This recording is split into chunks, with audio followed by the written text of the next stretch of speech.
Hi, my name is Kirk Wester. I'm a professional photographer. Today I'd like to talk to you about a type of photography that I love, landscape photography.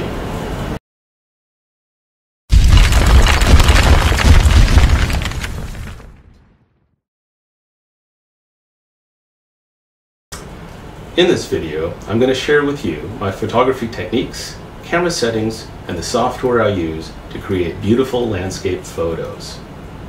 First off, I know you've heard this before, but it's true. You have to set your camera to manual mode. The reason is simple.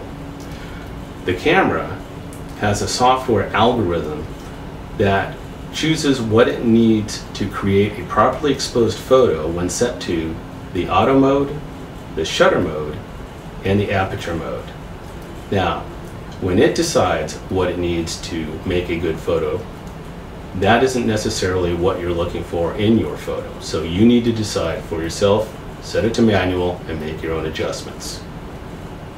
So there are many types of cameras out there, each having its own menu system. Today I'm going to talk about and show you the settings on my Nikon Z7 II camera. You'll have the same options available to you, but they may be in a different place. Let's get started. Turn off noise reduction. You can fix this later with software.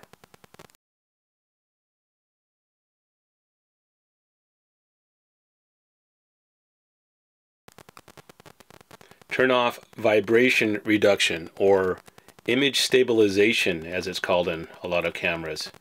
Cameras don't like this setting on when the camera is used on a tripod. It can actually introduce shake in the lens.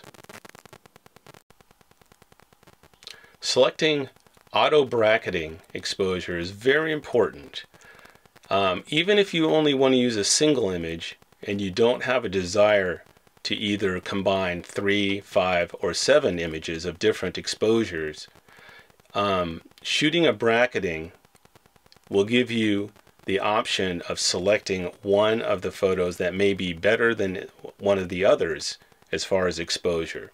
So even though you may only want to use one photo and not many to combine in an HDR image, it's great to shoot this way. That way you'll never miss a perfectly exposed shot.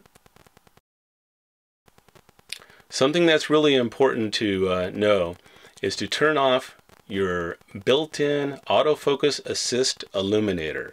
What this is a light that emits from your camera to focus in low lighting conditions. Well, this only works up to 10 feet away from your camera. And in landscape photography, everything's further than 10 feet away from your camera, sometimes miles away. So this light that comes out of your camera does you no good. But what it does do is expose the area for people that are taking photos next to you. It'll screw up their exposure on their photos. So it's very nice to shut this off since you're not using it anyway. Select the silent mode while shooting, and what this is electronic shutter, not a mechanical shutter. So there's no vibrations to give you an unfocused or a blurry image. For landscape photography, one setting you definitely want to turn on is focus peaking. Focus peaking, when turned on, will show you a red edge on whatever is in focus that your camera sees.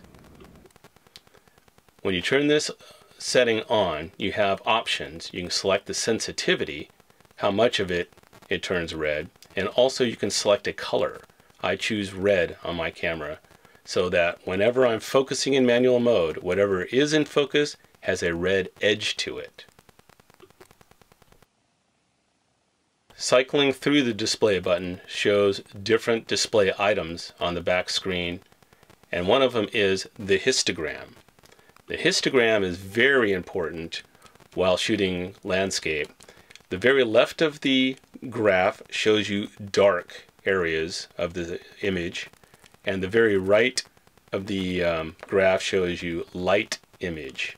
So when you change your settings, you can see the dark and light areas that are exposed properly on your image. Now the big question always asked is, what time of day is best to shoot? The answer is twice a day. 20 minutes before sunrise and 20 minutes before sunset. I always stay on site and shoot through the entire lighting change. In other words, if you're there at sunset, start shooting 20 minutes before sunset and keep shooting until it's dark. That way, you'll have several very different lighted photos to choose from after processing. The two lenses I use for landscape photography are the 70-200 2.8 and the 24-70 2.8. If you're only going to get one lens, you should get the 24-70.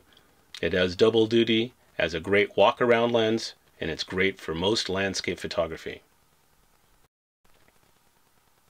All of your landscape photography equipment should fit in one backpack. The reason is, a lot of times you have to hike to a destination to take the photos that you want. So a nice tripod that can fit into a backpack is a must. The pieces of equipment that I carry are, of course, my camera, the two primary lenses, 24-70 2.8 and the 70-200 2.8, the mobile tripod, and a wired shutter release. Let's talk about software I use to create landscape photos. I have a number of photo and video editing software installed on my computer, but Lightroom is the one I use the most. I use Lightroom for 90% of my photo editing. I have here in the lower left corner 3 of a series of 7 photos I took in exposure bracketing mode. Looking at the upper right corner, you will see that my ISO and aperture settings are the same in all 3 photos. I always use the shutter to change the lighting exposure for each of my photos. Now I select all 3 photos and right-click to bring up the menu and select Photo Merge, then HDR. Make sure the Auto Align and Auto Setting boxes are selected. Denoise is set to none. Now the HDR Merge window shows you your combined image. Select Merge to finish the process. The last thing I typically do is right-click on the photo, bring up the menu, and select a plugin I use by a company called Topaz. The Denoise AI software is amazing at removing noise in the photo. Even though this particular photo ISO is only 125, it still has background noise in the photo. This software solves that problem. You can see at 400% zoom the noise. Once you are happy, hit apply, and the photo will be saved in the Lightroom development screen. Now click on the upper left menu bar, File menu. Drop down to Export, select where you want to save your photo, name it, and click on Export. You're done.